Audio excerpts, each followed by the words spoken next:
अस्सलामुअलैकुम मेरे अज़ीज़ तलबा और तालबात, मैं हूं मोहम्मद आतिफ़ याकूब और उम्मीद करता हूं कि आप सब बख़ैर आफ़ियत हैं। आप मुझसे पढ़ रहे हैं जमात दहम की फ़िज़िक्स, और जमात दहम की फ़िज़िक्स में हम अपनी किताब का यूनिट नंबर 16 बुनियादी इलेक्ट्रॉनिक्स पढ़ रहे हैं। इस चैप्टर को पढ़ते पढ़ते हमने मश्क का आगाज़ किया है और अपने पिछले वीडियो लेक्चर में हमने इस मश्क की पहली मंजिल यानी कि कसीरुल इंतखाबी सवालात को हल करना सीख लिया है।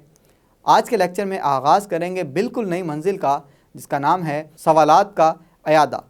आज के इस लेक्चर में इस हिस्से के पहले 2 सवालात को हल करना सीखेंगे, यानी कि इस लेक्चर में सवाल नंबर 16.1 और 16.2 को हल करना सीखेंगे। अब चूँकि पूरे लेक्चर में 2 सवालात हल करने की जानिब बढ़ रहे हैं, इसका मतलब ये है कि सफ़र थोड़ा सा लंबा होने जा रहा है, तो आपने घबराना नहीं है। हर चीज़ को मैं स्टेप बाय स्टेप लेके चलूँगा। आपने उन चीज़ों को इसी तरह से ज़हन नशीन कर लेना है, और इसी तरह से अगर आप चीज़ें याद करने की आदत बना लेंगे तो कोई भी चीज़ जितनी मर्ज़ी मुश्किल हो, जितनी मर्ज़ी लंबी हो, आपके लिए परेशानी का बाइस नहीं बनेगी। तो चलें, आज के लेक्चर में सीखने के लिए हम चलते हैं अपने लाइट बोर्ड की जानिब। जी तो मेरे अज़ीज़ तलबा और तालबात, जैसा कि लेक्चर के आगाज़ में बता चुका हूँ कि आज मश्क की दूसरी मंजिल की जानिब हम बढ़ेंगे, जिसका नाम है सवालात का अयादा। उस हिस्से के पहले सवाल को मैं आपके सामने लिख चुका हूँ। सवालात के अयादे वाले हिस्से में आपने जितनी भी चीज़ें अपने लेक्चर्स के अंदर सीखी हैं, ये उन्हीं का अयादा है। अयादा का मतलब है कि आप वही चीज़ें दोबारा से रिवाइज़ करेंगे। तो समझ लें कि ये आपके चैप्टर की रिवीजन है कि जो इस पूरे सफ़र में होगी। सवाल में हमसे पूछा यह जा रहा है कि एक सादा डायाग्राम की मदद से वजाहत करें कि जब इलेक्ट्रॉन्स की बीम, 2 चीज़ों के बारे में आपने बताना है कि जब वो इलेक्ट्रिक फील्ड में से गुजरेगी और जब वो मैग्नेटिक फील्ड में से गुजरेगी तो इलेक्ट्रॉन्स की बीम पर क्या असर पड़ेगा। तो इससे पहले कि हम ये समझें कि इलेक्ट्रॉन की बीम जब इलेक्ट्रिक फील्ड में से गुजरेगी और जब मैग्नेटिक फील्ड में से गुजरेगी तो उस पर क्या असर पड़ेगा, तो सबसे पहले तो हमें मालूम होना चाहिए कि ये इलेक्ट्रॉन की बीम पैदा कैसे होगी, ये किस तरह से प्रोड्यूस होगी। तो इसके लिए याद रखें कि हमने एक बहुत ही अहम मज़हर पढ़ा था जिसका नाम था थर्मियोनिक एमिशन।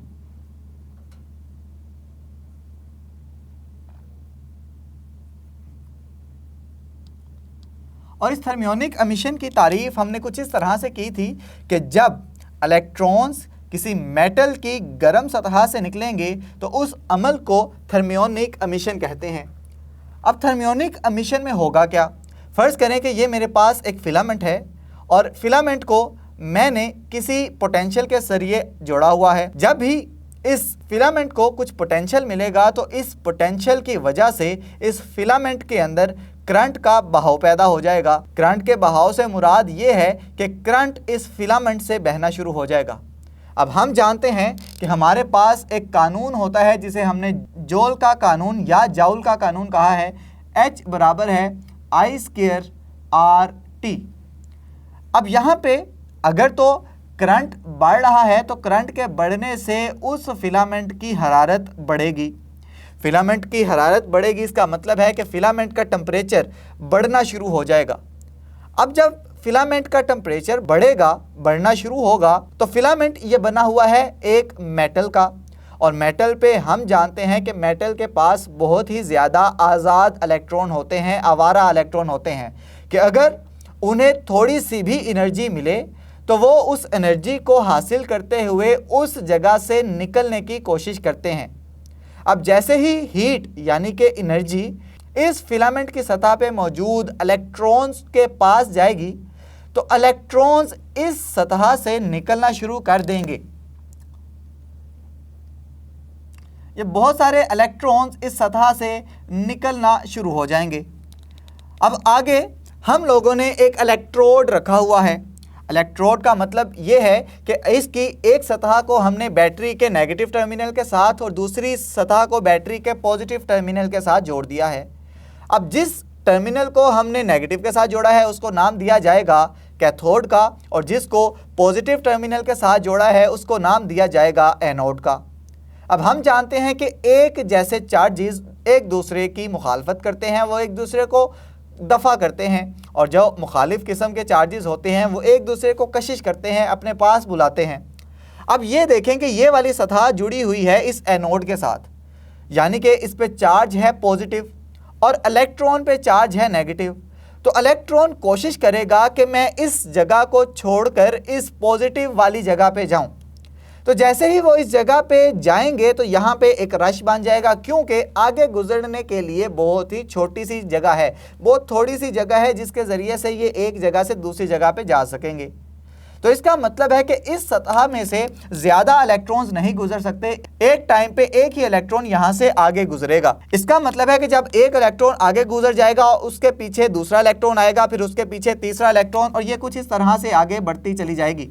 तो ये देखें कि ये हमारे पास इलेक्ट्रॉन्स की एक कतार बन गई। तो इस इलेक्ट्रॉन की कतार को हम नाम देते हैं कि इलेक्ट्रॉन बीम है ये। तो एक बात तो तय हो गई कि इलेक्ट्रॉन बीम पैदा होने का मजहर ये होता है, जो कि हमें सवाल में नहीं पूछा गया, लेकिन सवाल को समझने के लिए इस चीज़ को समझना ज़्यादा ज़रूरी है। अब जब ये इलेक्ट्रॉन की बीम हमें हासिल हो गई तो पहला सवाल हमसे ये पूछा जा रहा है कि इस इलेक्ट्रॉन की बीम को जब इलेक्ट्रिक फील्ड में से गुजारेंगे तो इलेक्ट्रिक फील्ड में से गुजरने के बाद इस बीम पर क्या असर पड़ेगा। तो याद रखिए कि हमारे पास इलेक्ट्रिक फील्ड होती है दो पैरेलल प्लेट्स के दरमियान। फ़र्ज़ करें कि मेरे पास एक प्लेट है जिसको मैं नाम दे रहा हूँ P का, और दूसरी मेरे पास प्लेट है जिसको मैं नाम दे रहा हूँ Q का। अब अगर मैंने इस प्लेट को बैटरी के पॉजिटिव टर्मिनल से जोड़कर इस पे पॉजिटिव चार्ज इकट्ठा कर लिया है और इस प्लेट को बैटरी के नेगेटिव टर्मिनल के साथ जोड़ के इस पे नेगेटिव पोटेंशियल या नेगेटिव चार्ज हासिल कर लिया है, तो आप जानते हैं कि जब दो प्लेटों के ऊपर एक मुखालिफ किस्म का चार्ज आ जाएगा तो उनके दरमियान एक इलेक्ट्रिक फील्ड पैदा हो जाएगी, एक ऐसा हिस्सा पैदा हो जाएगा जिसे हम इलेक्ट्रिक फील्ड के नाम से जानेंगे। हम ये भी जानते हैं कि इलेक्ट्रिक फील्ड की सिमत पॉजिटिव टर्मिनल से नेगेटिव टर्मिनल की जानिब होती है। इसका मतलब है कि ये जो है हमारे पास सिमत है इलेक्ट्रिक फील्ड की, यानी इलेक्ट्रिक फील्ड ऊपर से नीचे की जानिब आ रही है। अब अगर इधर से इलेक्ट्रॉन बीम पास करेगी, फ़र्ज़ करें कि इलेक्ट्रॉन बीम यहाँ से जैसे ही पास करेगी तो आप जानते हैं कि इलेक्ट्रॉन की बीम पे चार्ज है नेगेटिव, और इलेक्ट्रोस्टैटिक्स के बुनियादी असूलों में आप पढ़ चुके हैं कि एक जैसे चार्जेस हमेशा एक दूसरे को दफ़ा करते हैं और मुखालिफ चार्जेस एक दूसरे को कशिश करते हैं। अब इलेक्ट्रॉन की बीम पे चार्ज है नेगेटिव और इस प्लेट P पे चार्ज है पॉजिटिव, तो हमेशा ये इलेक्ट्रॉन की बीम अट्रैक्ट होगी, कशिश होगी इस प्लेट P की जानिब। तो जैसे ही ये इलेक्ट्रिक फील्ड में से गुजरेगी तो ये प्लेट P की जानिब इस तरह से मुड़ जाएगी। अब जैसे ही ये प्लेट P की जानिब मुड़ेगी तो इससे हम ये नतीजा अखज़ कर सकते हैं कि चूँकि इलेक्ट्रॉन की बीम इलेक्ट्रिक फील्ड की इस प्लेट की जानिब बढ़ी है कि जिस पे पॉजिटिव चार्ज है, तो लाजमी तौर पे इलेक्ट्रॉन पे उस पॉजिटिव के मुखालिफ चार्ज होगा, तो हम कह देंगे कि इलेक्ट्रॉन की बीम पे नेगेटिव चार्ज होगा। तो ये बात तो तय हो गई कि जब भी इलेक्ट्रॉन की बीम इस इलेक्ट्रिक फील्ड वाली जगह से गुजरेगी तो वो पॉजिटिव प्लेट की जानिब मुड़ जाएगी। अब सवाल ये पैदा होता है कि ये मैग्नेटिक फील्ड में से जब गुजरेगी तो उस पर क्या असर पड़ेगा। तो मैग्नेटिक फील्ड में से गुजरते हुए आप इसकी डायग्राम देख सकते हैं स्क्रीन के ऊपर। आपको एक यू शेप्ड यानी कि हॉर्स शू मैग्नेट दिखाई दे रहा है, और उस हॉर्स शू मैग्नेट को हमने रखा हुआ है एक सील्ड वैक्यूम के अंदर। ये सील्ड वैक्यूम के अंदर से जैसे ही इलेक्ट्रॉन की बीम गुजरेगी तो आप जानते हैं कि फ्लेमिंग के बाएं हाथ के असूल के मुताबिक आप मैग्नेटिक फोर्स की सिमत का तयन कर सकते हैं। तो अब मैग्नेटिक फील्ड की सिमत देखें कहाँ को है, नॉर्थ से साउथ की जानिब, यानी कि अंदर की जानिब ये है, और इलेक्ट्रॉन यानी कि चार्ज की मोशन किस जानिब है, वो इस जानिब है, यानी कि करंट इस सिमत में आगे बढ़ेगा। अब अगर मैं यहाँ पे फ्लेमिंग का रूल लगाऊं, फ्लेमिंग का बाएं हाथ का असूल लगाऊं, फ्लेमिंग का बाएं हाथ का असूल क्या कहता है कि आपने अपने बाएं हाथ की 3 उंगलियों को इस तरह से फैलाना है कि तीनों एक दूसरे के अमूदन हों। ये वाली पहली उंगली जो है ये मैग्नेटिक फील्ड की सिमत में होनी चाहिए, ये दरमियानी उंगली होनी चाहिए करंट की सिमत में, और अंगूठा आपको बताएगा कि मैग्नेटिक फोर्स किस सिमत में लग रही है। इस सूरत में देखें तो हमारे पास मैग्नेटिक फील्ड अंदर की जानिब चार्ज की फ्लो की सीमत, चार्ज के बहाव की सीमत आगे की जानिब, तो मैग्नेटिक फोर्स है ऊपर की जानिब, तो इसका मतलब है कि चार्ज को, इलेक्ट्रॉन को ऊपर की जानिब बेंड होना चाहिए था। लेकिन आप देख रहे हैं कि यहाँ पे जो बीम है इलेक्ट्रॉन की वो नीचे की जानिब आ रही है। तो इसका क्या मतलब हुआ? क्या फ्लेमिंग का बाएं हाथ का असूल गलत है? जी नहीं, फ्लेमिंग का बाएं हाथ का असूल बिल्कुल ठीक है, लेकिन वो सिर्फ और सिर्फ कन्वेंशनल करंट के लिए है कि आपकी ये वाली जो उंगली है इसकी सिमत होगी कन्वेंशनल करंट की डायरेक्शन में, और कन्वेंशनल करंट होता है पॉजिटिव चार्जेस के बहाव की सिमत। तो जब ये है पॉजिटिव चार्जेस के बहाव की सिमत, तो इलेक्ट्रॉन के बहाव की सिमत जब लेंगे तो हमारे पास ये सिनेरियो थोड़ा सा उलट जाएगा, और जैसे ही हम इसको उल्टाएंगे तो ये जो बाएं हाथ का असूल जो ऊपर की जानिब आपको फोर्स बता रहा है, तो इसका मतलब है कि जब इसको उलट दूंगा तो ये नीचे की जानिब फोर्स को दिखाएगा। तो इस वजह से ये इलेक्ट्रॉन की बीम नीचे की जानिब मुड़ रही है। तो इसे हम दोबारा से ये नतीजा अखज़ करेंगे कि अगर तो यहाँ पे पॉजिटिव चार्ज होता वो ऊपर की जानिब जाता, लेकिन ऊपर की बजाय अब ये नीचे की जानिब जा रहा है, तो लाजमी तौर पर इस जगह से कोई ऐसा चार्ज गुजर रहा है जिसके पास खसूसियात हैं कि वो पॉजिटिव चार्ज से उलट है। और पॉजिटिव चार्ज का उलट क्या है जी? Negative charge. और नेगेटिव चार्ज किस पे है? इस इलेक्ट्रॉन की बीम पे। तो हम कहेंगे कि जब भी इलेक्ट्रॉन की बीम नॉर्थ से साउथ पोल के दरमियान में गुजरेगी तो उस पर जो फोर्स लगेगी वो फ्लेमिंग के बाएं हाथ के असूल के मुताबिक हम उसका तआयुन करेंगे, और इस सूरत हाल में जो फोर्स लग रही है वो नीचे की जानिब लग रही है। ये सारी चीज़ें आपने डायग्राम की मदद से बयान कर दी हैं। आपने ये डायग्राम भी लाजमी बतानी है ताकि उस मुम्तहिन को ये पता चल जाए कि आपको इस सारी चीज़ का कॉन्सेप्ट, तसव्वुर वाज़िह है आपके जहन में, तो वो हंसी खुशी आपको नंबर दे देगा। उसके बाद इलेक्ट्रिक फील्ड की डायग्राम भी मैंने आपके सामने बना दी, और मैग्नेटिक फील्ड की डायग्राम भी आपको स्क्रीन पे दिखा दी। तो अगर आप चाहते हैं कि इसका जवाब जो है अल्फाज की सूरत में दें, तो उसके लिए सबसे पहले आप हेडिंग देंगे इलेक्ट्रिक फील्ड के ज़रिए इलेक्ट्रॉन्स की डिफ्लेक्शन। तो इसमें आप लिखेंगे कि जब हम दो पैरेलल मेटल प्लेट्स जो कि कुछ फासले पर रखी गई हैं, उनके अतराफ पोटेंशियल डिफरेंस पैदा करके इलेक्ट्रिक फील्ड पैदा कर सकते हैं। इलेक्ट्रॉन्स की बीम इन दोनों प्लेटों के दरमियान से गुज़रती हुई पॉजिटिव प्लेट की तरफ मुड़ जाती है। और फिर दूसरी हेडिंग देंगे मैग्नेटिक फील्ड के ज़रिए इलेक्ट्रॉन्स की डिफ्लेक्शन। इसमें हम लिखेंगे कि जब हम हॉर्स शू मैग्नेट के ज़रिए इलेक्ट्रॉन्स की बीम पर मैग्नेटिक फील्ड अमुदन अप्लाई करते हैं तो इलेक्ट्रॉन्स की बीम अपने असल रास्ते से हट जाती है। अगर हॉर्स शू मैग्नेट की सिमत तब्दील कर दें तो फ्लोरेसेंट स्क्रीन पर इलेक्ट्रॉन्स बीम का निशान मुखालिफ सिमत में डिफ्लेक्ट हो जाता है। तो उम्मीद करता हूँ कि ये सवाल आपको अच्छी तरह से समझ आ गया है। सफ़र थोड़ा सा लंबा है, लेकिन चीज़ों का तफसीलन समझना भी बहुत ज़्यादा ज़रूरी है। चलें अब बढ़ते हैं बग़ैर किसी ताख़ीर के अगले सवाल की जानिब। जी तो मेरे अज़ीज़ तलबा और तालिबात, ये रहा हमारे आज के लेक्चर का दूसरा सवाल। सवाल में हमसे पूछा यह जा रहा है कि कैथोड रे ऑसिलोस्कोप यानी कि CRO के मुख्तलिफ कंपोनेंट्स की वजाहत करें। आप जानते हैं कि जब हमने लेक्चर पढ़ा था तो हमने देखा था कि कैथोड रे ऑसिलोस्कोप के 3 बुनियादी हिस्से या कंपोनेंट्स हैं। उनमें जो पहला बुनियादी हिस्सा या कंपोनेंट है उसको नाम दिया जाता है इलेक्ट्रॉन गन। जो दूसरा बुनियादी हिस्सा है वो है डिफ्लेक्टिंग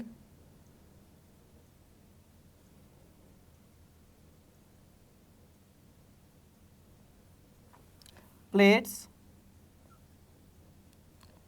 और तीसरा हिस्सा है स्क्रीन कि जहां पे आप वो सारी चीज़ देख रहे होंगे जो चीज़ आपको चाहिए।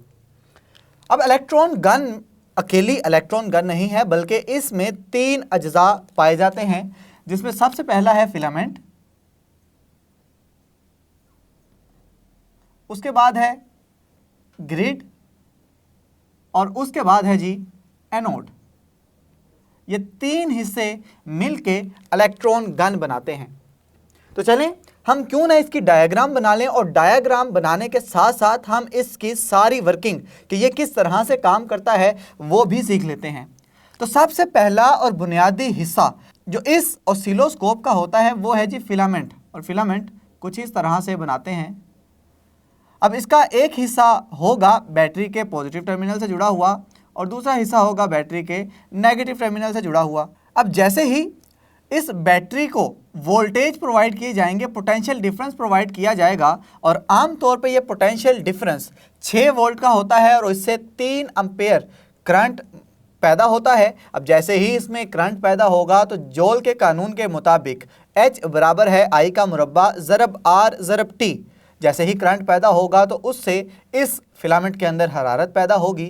हरारत एक एनर्जी की किस्म है, और चूंकि फिलामेंट एक मेटल का बना हुआ है तो जैसे ही इस मेटल की सतह को एनर्जी मिलेगी तो इस गर्म सतह से इलेक्ट्रॉन्स थर्मियोनिक एमिशन के अमल की वजह से निकलना शुरू कर देंगे।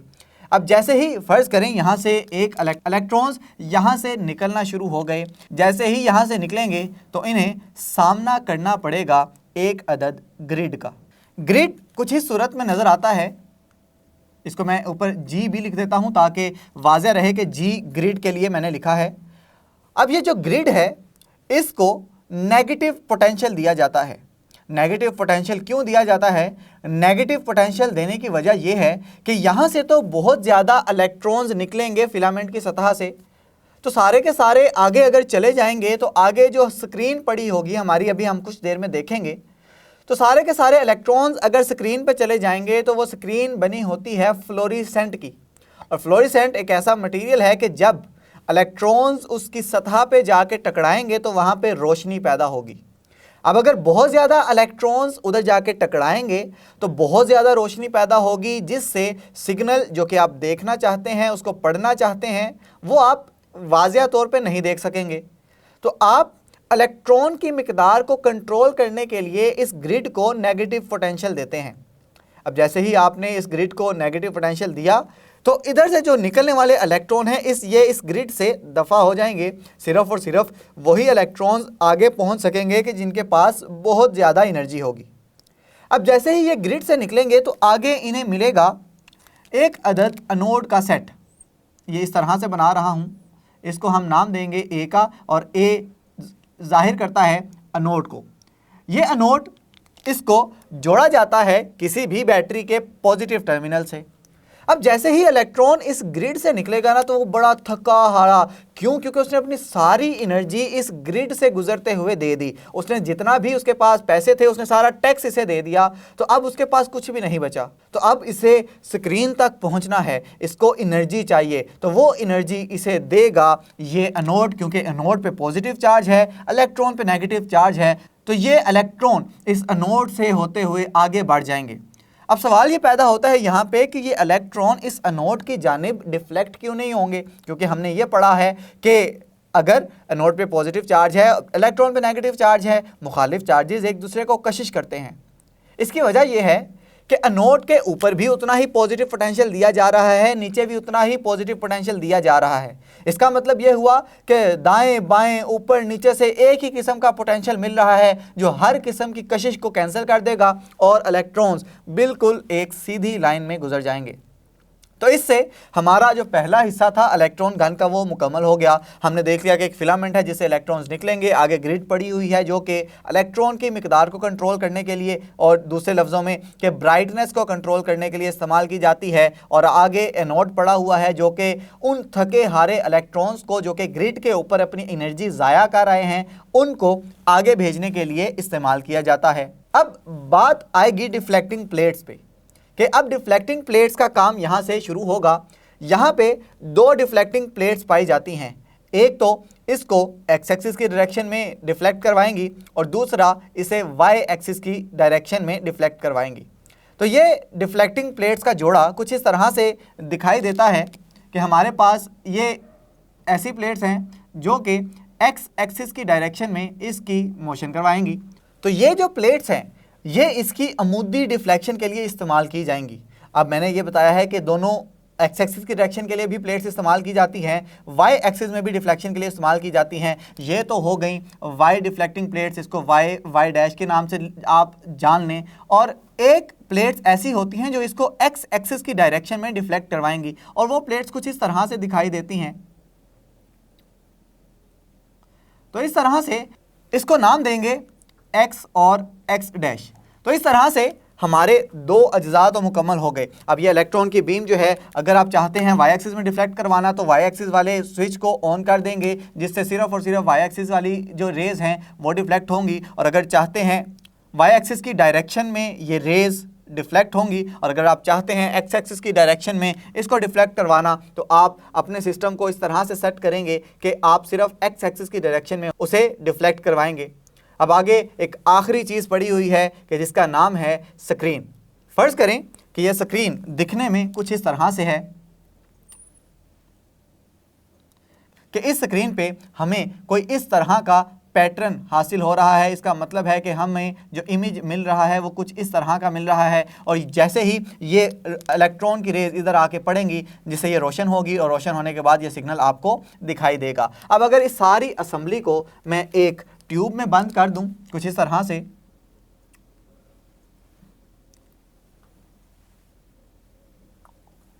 तो ये जो डायग्राम बन रही है ये तकरीबन कैथोड रे ऑसिलोस्कोप की डायग्राम बन रही है। अगर आप चाहते हैं कि सिर्फ किताब वाली आप डायग्राम देखें तो मैंने आपके सामने बहुत ही आसान करके डायग्राम बना दी है। किताब वाली डायग्राम भी आप स्क्रीन पे देख सकते हैं। तकरीबन मिली जुली सी चीज़ें हैं, सारी चीज़ें मैंने आपके सामने बयान करके रख दी हैं, और हर एक का मकसद भी आपको बता दिया है कि हर हिस्से का क्या मकसद है, किस फंक्शन के लिए इस्तेमाल किया जाता है। आपने इलेक्ट्रॉन गन, डिफ्लेक्टिंग प्लेट्स और स्क्रीन की हेडिंग में लिखी सारी की सारी चीज़ें आपने एज इट इज़ बयान करनी है जैसा कि किताब में लिखी हुई हैं। उम्मीद करता हूं कि आपको इस सवाल की अच्छे से समझ आ गई है।